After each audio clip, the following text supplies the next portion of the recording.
bien, vamos a tratar ahora el siguiente tema que es sobre el proceso traumatogénico del abuso sexual infantil. Y entonces vamos a ir recorriendo todo ese camino, ¿verdad? Que muchas veces no se hace explícito, todo lo que se encuentra detrás, debajo, entre lo que sucede durante el abuso sexual infantil. Y esto nos permitirá comprender las dinámicas internas, los pormenores de la situación del abuso sexual antes, durante y después de un abuso sexual.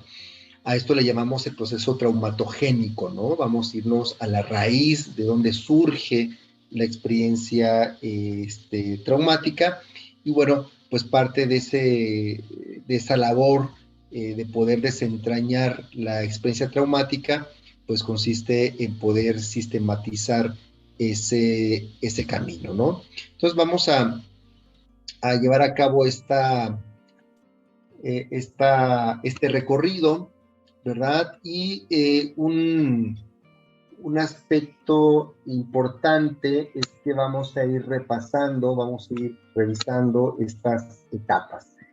Vale la pena comentar que dentro del modelo que yo trabajo, en psicoterapia corporal postraumática, yo utilizo esta estructura, esta línea del tiempo para poder acceder a una comprensión global, pero a la vez particular, sobre la experiencia traumática del abuso sexual.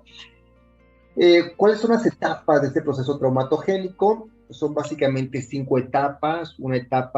La primera etapa que llamamos de vulnerabilidad, que son todas las condiciones previas dentro de los vínculos, del sistema familiar, de los estilos de apego, de la transmisión transgeneracional del trauma dentro del sistema familiar que conforman esta condición de vulnerabilidad pretraumática, ¿no? Que ya en sí mismo trae las semillas de los traumas transgeneracionales a través de los estilos de apego. Después tenemos la segunda etapa que le llamamos la etapa de preparación, que es, digamos, la forma como el agresor o la agresora sexual pueden acercarse y generar una relación de confianza y de seducción con el niño o con la niña. Después entramos en la tercera etapa, que ya es en sí mismo todo el proceso del abuso sexual, que va a iniciar con una interacción, ¿verdad? Después con la repetición del abuso y el sostenimiento del abuso a lo largo del tiempo, la cual va a dar lugar posteriormente al cese por diferentes circunstancias, el cese del abuso sexual, y ya entramos ahí a la cuarta etapa, que es la etapa de latencia. Ahí se va a caracterizar normalmente a corto, mediano o largo plazo, dependiendo, una fase de silencio y a veces de represión u olvido. Y finalmente la quinta etapa, que es la etapa de revelación, donde el niño, la niña, el adolescente, la persona adulta logra romper esa cadena del silencio, logra traspasar esa represión del olvido y entonces revela una situación de abuso sexual, lo cual obviamente supondrá una situación también de crisis, pero también de una posibilidad de reconstrucción de la propia identidad de la persona. Entonces, en la primera etapa de vulnerabilidad se encuentra conformada por 4 fases. La primera fase son los subtraumas vinculares acumulativos, que son pues antecedentes en infancia, ¿verdad?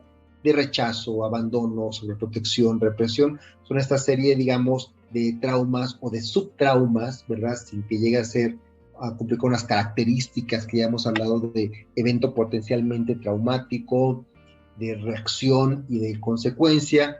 Muchas de estos subtraumas son formas normalizadas de convivencia o de crianza que se pueden dar dentro del ecosistema familiar, lo cual puede incluir enfermedades físicas, mentales, terminales, abandono, separaciones, etcétera, que el niño o la niña lo experimenta como una herida emocional, ¿no?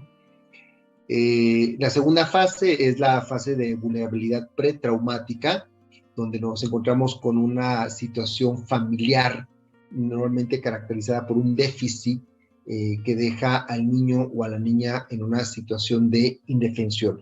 Esta este déficit constitucional puede ser propiamente alguna enfermedad congénita en el niño o la niña, o puede ser una situación de quiebre, de ruptura dentro de la familia que deja al niño o a la niña en un estado de completa vulnerabilidad o indefensión. La tercera fase, la que llamamos de pobreza vincular, que puede caracterizarse por la ausencia de uno de los padres y el comportamiento inadecuado y antisocial de algunos de los elementos de la familia. Esta pobreza vincular se puede caracterizar por desarrollar algún tipo de apego no seguro en un estilo de crianza, digamos, basada en la autoridad, en el castigo, en el rechazo, en la falta de contacto, obviamente también en no atender las necesidades emocionales o físicas de los niños o de las niñas, ¿no? Ahí hablamos de una pobreza vincular que obviamente va a abonar muchísimo a todo este caldo de cultivo de lo que después será el abuso sexual. La cuarta fase es un sistema organizado por traumas.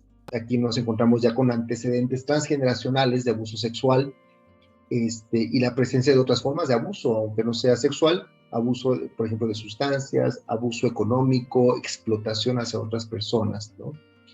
Estas cuatro fases son fases que normalmente se pueden presentar una, o se pueden presentar varias, o se pueden presentar todas. En todo caso, cada una de ellas aumenta el nivel de vulnerabilidad ecológica en el niño o en la niña. Después entramos a la etapa 2, que llamamos la preparación, que se encuentra conformada por dos fases, la fase de confianza y la fase de seducción. En la fase de confianza es una etapa donde el agresor pues busca ganarse la confianza de los miembros de la familia, o en este caso del niño o de la niña, proyectando una imagen ideal de sí mismo, ¿no? Normalmente vamos a escuchar esas historias de quien abusó de mí fue mi tío preferido por toda la familia, fue el abuelo consentido, fue el primo al que todos quieren. Pues bueno, eso también forma parte de los perfiles de los agresores sexuales, ¿no?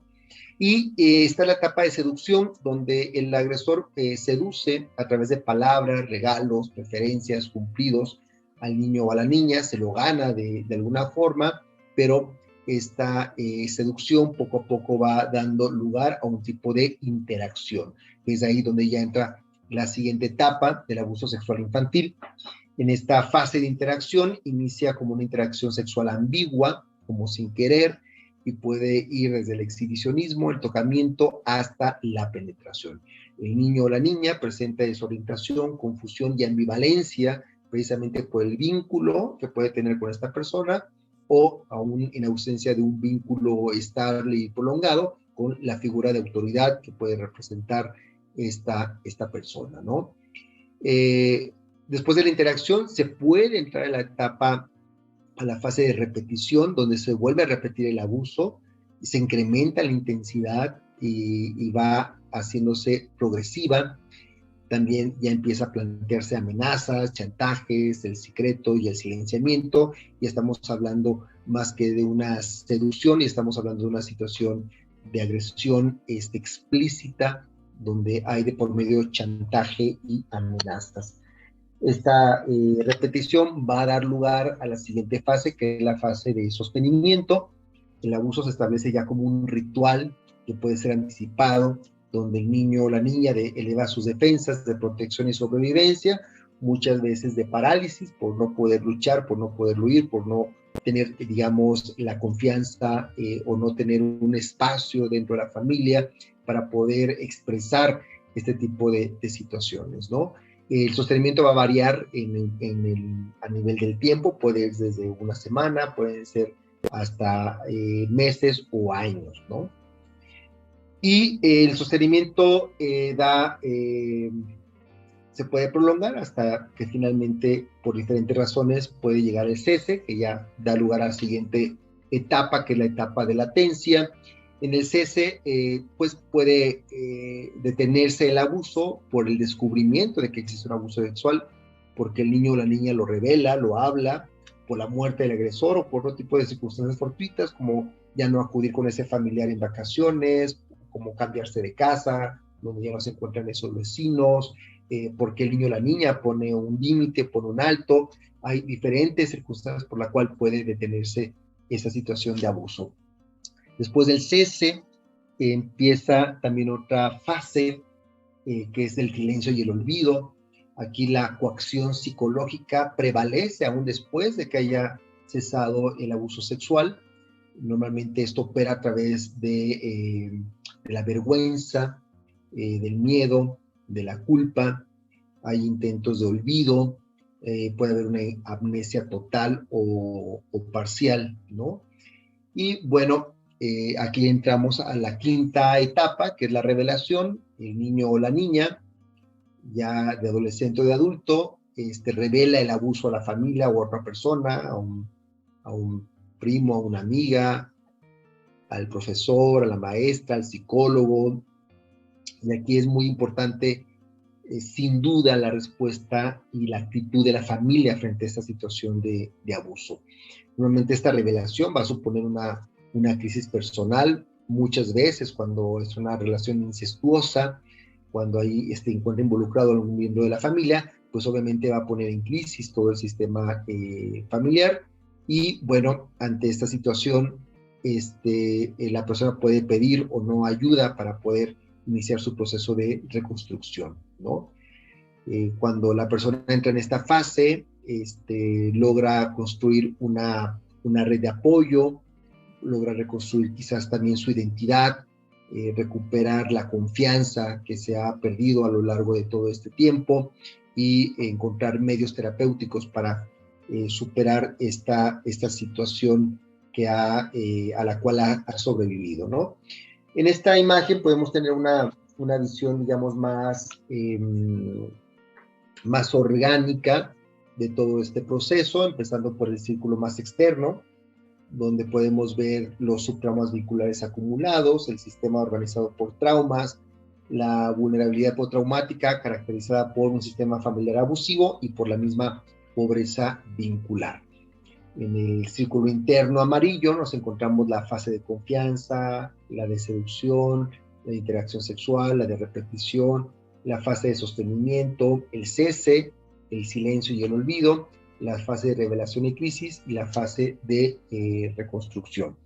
Estas etapas y estas fases son importantes reconstruirlas junto con el paciente, en la medida de que las capacidades cognitivas del niño, la niña, el adolescente puedan ayudar a esta reconstrucción, porque esto puede también permitirle a la persona darle un sentido, darle un orden, darle una estructura a esto que sucedió, entender por qué pasó, cuáles fueron las circunstancias, cuáles fueron las condiciones, más allá de buscar un castigo o de buscar un culpable.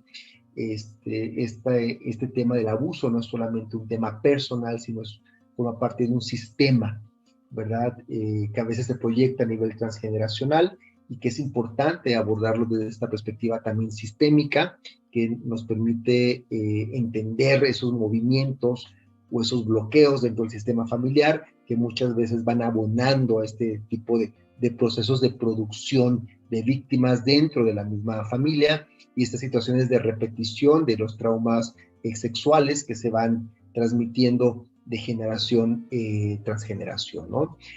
También este proceso traumatogénico nos permite enfocar como un proceso individual, también puede incluir un trabajo a nivel sistémico, para trabajar con el sistema, ya sea de forma directa o indirecta, a través de los padres, a través de los tutores, a través de la propia persona que ha sobrevivido, para llevar a cabo diferentes formas de resignificación o de movilización de recursos familiares para tratar este tipo de situaciones que normalmente llegan a generar crisis y rupturas dentro de la propia familia, y que hay que ser muy conscientes de ello cuando se lleva a cabo un proceso de revelación, porque normalmente los elementos de la familia no saben cómo reaccionar, no saben cómo responder, no saben qué decir. Y muchas veces la inercia del sistema familiar puede llevar a que la familia también pueda, a su vez, llevar a cabo una revictimización de la víctima, pues no creyendo, rechazando, dudando, culpabilizando a la víctima y de alguna forma protegiendo al agresor, ¿no? Invirtiéndolo, de hecho, muchas veces los papeles, tratando al agresor como víctima y a la víctima como agresora, porque es la que se atrevió o el que se atrevió a hablar de esta situación de abuso que pone en riesgo la cohesión y el equilibrio del sistema familiar, ¿no? Entonces son temas sumamente delicados que es importante tenerlos en cuenta en el momento de atender a una persona y poder acompañar este proceso, digamos, de recapitulación y de reconstrucción del proceso traumatogénico con respecto al abuso sexual, ¿no?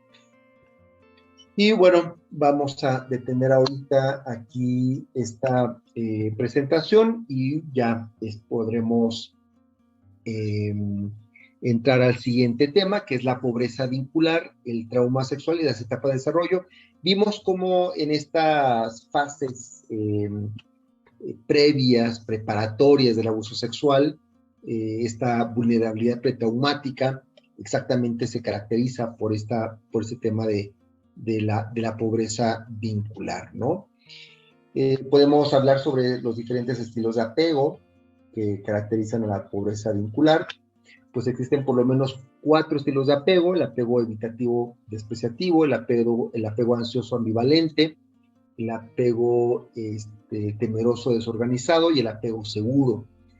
Para entender cada uno de estos estilos de apego podemos hablar de diferentes formas de amar, ¿no? Más allá de una connotación moral, de si está bien o está mal, podríamos hablar de 4 formas de amor, ¿no? La primera forma de amor es cuando una persona se ama a sí misma, pero desprecia a los demás. O la segunda es cuando puede reconocer el amor en los demás, ¿verdad? Pero se desprecia a sí misma. La tercera es cuando no siente amor por los demás, pero tampoco siente que es merecedor o merecedora de ser amada. Y el cuarto estilo de apego es cuando reconoce que se puede amar a sí misma y que puede amar a los demás, ¿no? Entonces aquí tenemos el apego despreciativo, ¿verdad? Se ama a sí mismo, pero no a los demás. El ansioso, donde ama a los demás, pero no a sí mismo. El desorganizado, donde pues teme amar a los demás y tampoco se ama a sí mismo. Y el seguro, donde es más, la sumatoria más. Yo me amo y puedo amar a los demás, ¿no? Hablamos de pobreza vincular cuando en la familia coexisten apegos inseguros, por ejemplo, evitativos, ambivalentes y temerosos, generando un estado de vulnerabilidad dentro del sistema y de forma muy particular en el caso de los niños y de las niñas, que supone a su vez un riesgo en la perpetuación, una posible situación de abuso sexual, ¿no? Y aquí nos encontramos con un tema muy delicado que va a tener una importancia fundamental a nivel clínico, que es el trauma precoz, la disociación y el trastorno límite. Pues existen varias investigaciones donde se conectan estos 3 elementos: los traumas precoces que se dan antes de los 4 años de edad, eh, debido a una inmadurez psicosexual física del niño o la niña que experimenta un abuso sexual, lleva a cabo una defensa disociativa, no puede luchar, no puede defenderse, no puede huir, y entonces el mecanismo que lleva es una disociación. Esa disociación va a suponer una lesión en las neuronas piramidales que conectan el hemisferio izquierdo con el hemisferio derecho, lo cual puede derivarse en un trastorno de la personalidad, en un trastorno límite de la personalidad, ya en la adolescencia o en la edad adulta, ¿no? Entonces, este tipo de traumas precoces van a suponer situaciones de alteración a nivel psíquico, pero especialmente a nivel neurológico, alterando el proceso de desarrollo del niño o la niña, afectando seriamente capacidades cognitivas, de desarrollo físico, emocional y obviamente vinculares a largo plazo. Durante estas experiencias traumáticas precoces o en las diferentes etapas de desarrollo del niño o la niña, pues pueden desarrollarse fijaciones, defensas y rasgos por los traumas sexuales de desarrollo, ¿no? De acuerdo a la tipología, a la caracterización que inicia Freud y después Abraham en el campo del psicoanálisis, del desarrollo libidinal, se diferencian las siguientes etapas de desarrollo: la etapa ocular, oral, anal, fálica y genital. Cada una de estas etapas de desarrollo libidinal permitirá la maduración de ciertas capacidades psicosexuales. Esto es, hay una conexión importante entre la etapa de desarrollo, la zona erógena corporal de desarrollo, los impulsos libidinales o pulsionales que surgen de esta etapa y la función que tienen a nivel físico o fisiológico y a nivel psíquico. Cuando en estas etapas se vive privación, represión o transgresión, se fijarán mecanismos de defensa que se asocian con esa etapa de desarrollo. Estos mecanismos se integrarán en la estructura del carácter, generando condiciones muchas veces mórbidas en la edad adulta, esto es, trastornos de carácter o trastornos de la personalidad.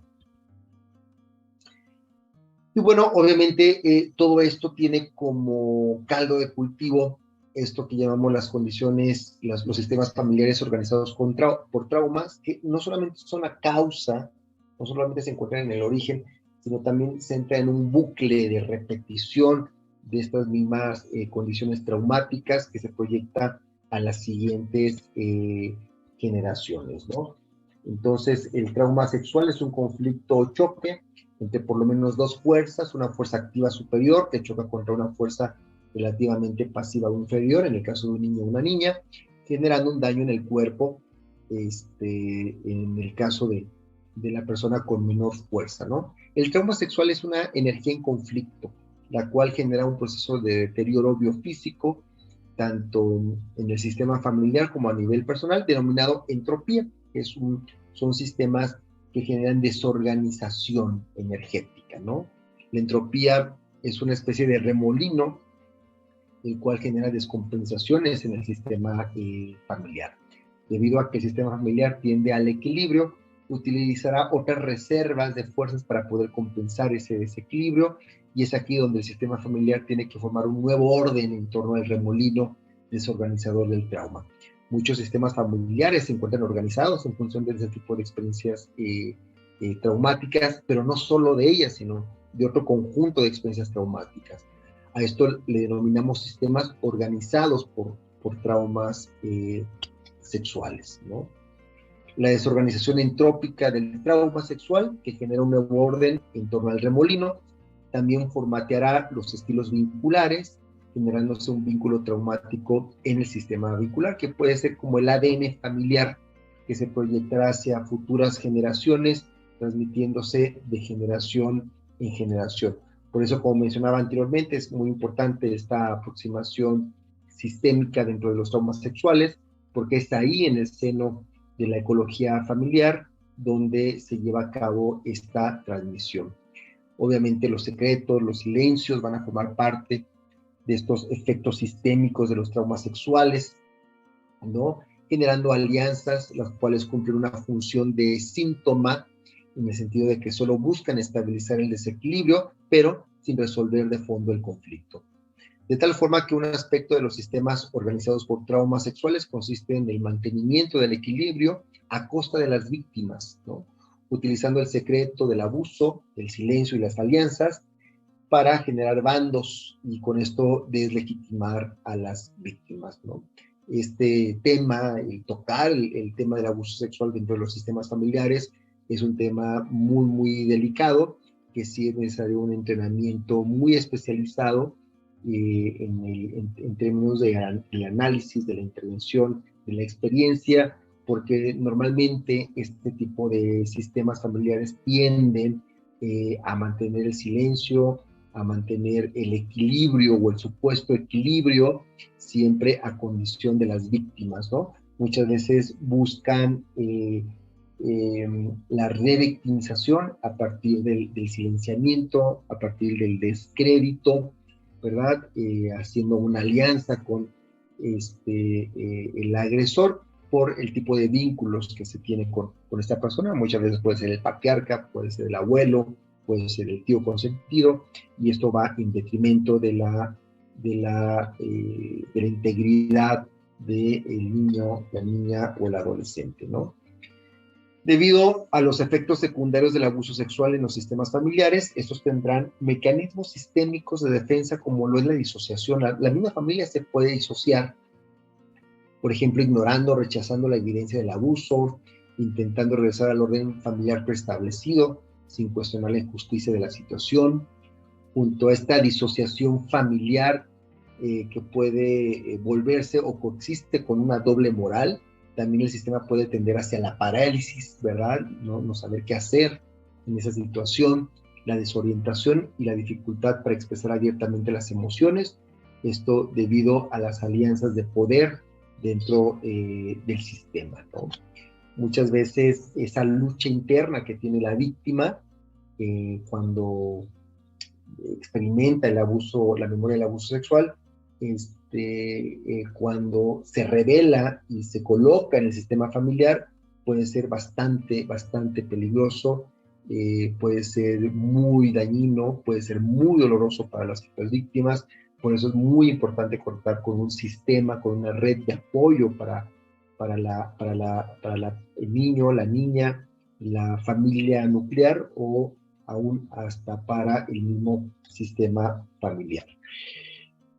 Muy bien, bueno, con esto finalizaría esta sesión que es sobre la psicotraumatología del abuso sexual.